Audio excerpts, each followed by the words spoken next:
जैसा कि आप जानते होंगे कि हमारे देश को सिस्टमैटिक रन करने के लिए सरकार के 3 पिलर्स जिम्मेदार होते हैं, जिसमें पहला है लेजिस्लेचर, दूसरा है एग्जीक्यूटिव और तीसरा है जुडिशरी। तीनों पिलर या यूं कहिए कि तीनों अथॉरिटीज का काम कई बार अलग अलग भी होता है और कई बार एक दूसरे से मिलता जुलता। अगर हमें एक लाइन में कहना हो तो तीनों अथॉरिटीज के रास्ते अलग अलग होते हैं पर मंजिल एक। रास्ते अलग अलग होने का मतलब है कि तीनों अथॉरिटीज इंडिपेंडेंट काम करती है। एक का काम होता है कानून बनाना, दूसरे का होता है उसे इम्प्लीमेंट करना और तीसरे का काम होता है उसे एक्सप्लेन करना। जब जब इन तीनों में से एक ने भी दूसरे के ऊपर प्रेशर बनाने की कोशिश की है, तब तब देश की व्यवस्था बिगड़ती हुई दिखी है।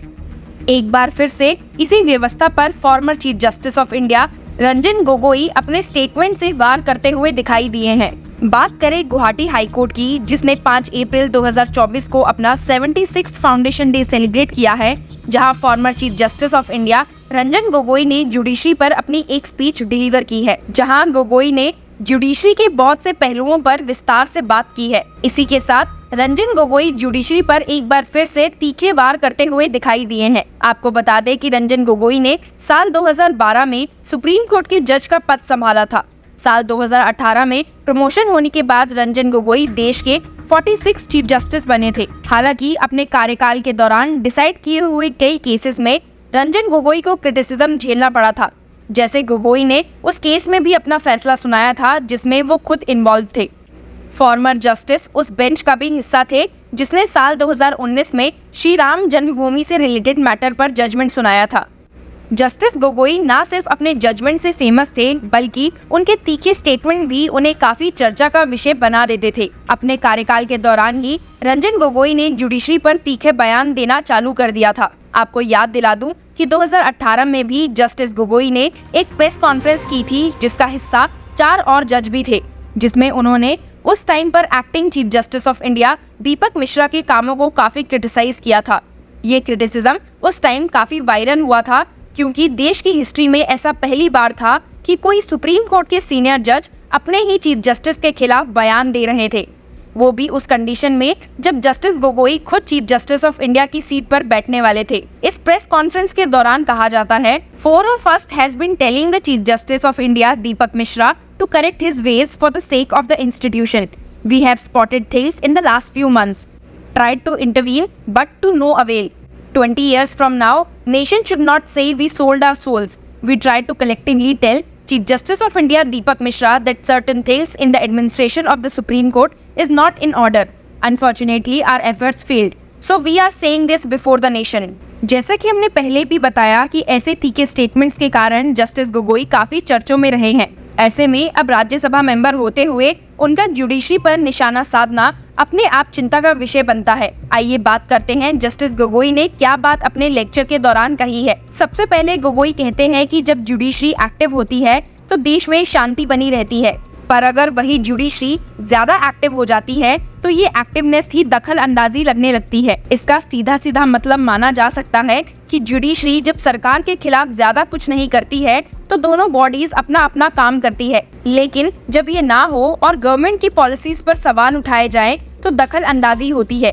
जैसा कि आपको पहले भी बताया है that judicial activism is not the same as judicial overreach. The former is a pacemaker, the latter is trespasser. आगे गोगोई पीआईएल के मुद्दे को उठाते हुए पीआईएल का कंपैरिजन 2-धारी तलवार से करते हैं और कहते हैं कि जहां पीआईएल बहुत से सेक्टर में एक इफेक्टिव स्टेप होता है, वहीं दूसरी तरफ कई लोग इसे तलवार की तरह भी यूज करते हैं।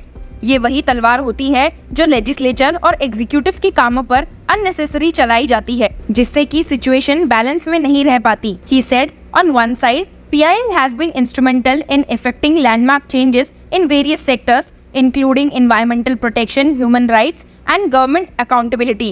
On the other side, the broad latitude provided by PIL has sometimes led to what can be seen as judicial overreach, with courts encroaching upon the domains traditionally reserved for the legislative and executive branches and trenching upon political morality. Speech को आगे बढ़ाते हुए justice Gogoi court में pending cases के status की बात करते हैं। He says, the solution to the problem does not only lie in increasing the number of judges, as it cannot guarantee the dispensation of quality justice. He said a vital aspect of judiciary's efficacy is its capacity to efficiently manage caseloads. However, a persistent challenge that undermines this efficiency is the perennial backlogs of cases coupled with a critical shortage of judges. इसी बीच गोगोई ने अपने judgement में most important बात ये कही कि judiciary मजबूत इस बात से नहीं होती कि वो अपना कितना कंट्रोल लेजिस्लेचर या पार्लियामेंट पर रख रही है, बल्कि इस बात से होती है कि कितने आम लोग जुडिशरी से खुश हैं और कितने लोग जुडिशरी तक आसानी से पहुंच पा रहे हैं। He asserted that the true measure of the judiciary's strength does not lie in its resistance to executive control or material infrastructure or resilience against external forces. Rather, its vitality and relevance are deeply intertwined with the faith that the citizens place in it. इसी के साथ गोगोई अपने lecture को खत्म करते हुए कहते हैं कि जुडिशियल सिस्टम को हमें और ऐसे डेवलप करना चाहिए कि आम लोग इस सिस्टम पर अपना विश्वास रख सके। He said, innovating ways to make the judicial system more approachable, adaptable, and responsive to the evolving needs of the society are integral steps in preserving this trust. ऐसा पहली बार हुआ हो या सिर्फ जस्टिस रंजन गोगोई ने ही जुडिशरी के खिलाफ बोला हो। आपको याद दिला दें कि अभी कुछ टाइम पहले सीनियर एडवोकेट प्रशांत भूषण ने जुडिशरी के खिलाफ अपने तीखे बयान पब्लिक में रखे थे, जिसके बाद भूषण पर कंटेम्प्ट ऑफ कोर्ट के लिए फाइन इम्पोज किया गया था। अगर इस फील्ड से हटकर बात करें तो मिस्टर अशोक गहलोत ने जुडिशरी को कुछ टाइम पहले क्रिटिसाइज किया था, जो कि कांग्रेस पार्टी के एक बड़े दिग्गज नेता है और जो कि राजस्थान की चीफ मिनिस्टर भी रह चुके हैं।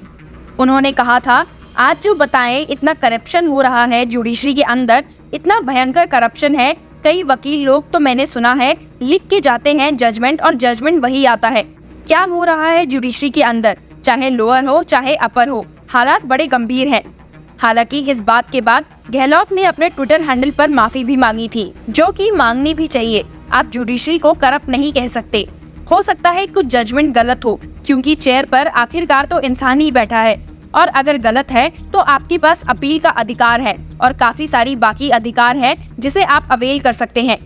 सिस्टम में ना जाकर सिस्टम को बुरा कहना ये तो गलत बात होगी, लेकिन इसके साथ ऐसा भी नहीं होना चाहिए कि कुछ गलत हो और देश की जनता शांत रहे। अगर ऐसा होता है तो ये देश फिर लोकतंत्र कैसे रहा? तो दोनों पॉइंट्स में हमें बैलेंस समझना होगा। इसी से एक इंटरेस्टिंग इंसिडेंट और याद आता है, जब एक स्टेट की लेजिस्लेटिव असेंबली और जुडिशरी के बीच जंग छिड़ गई थी।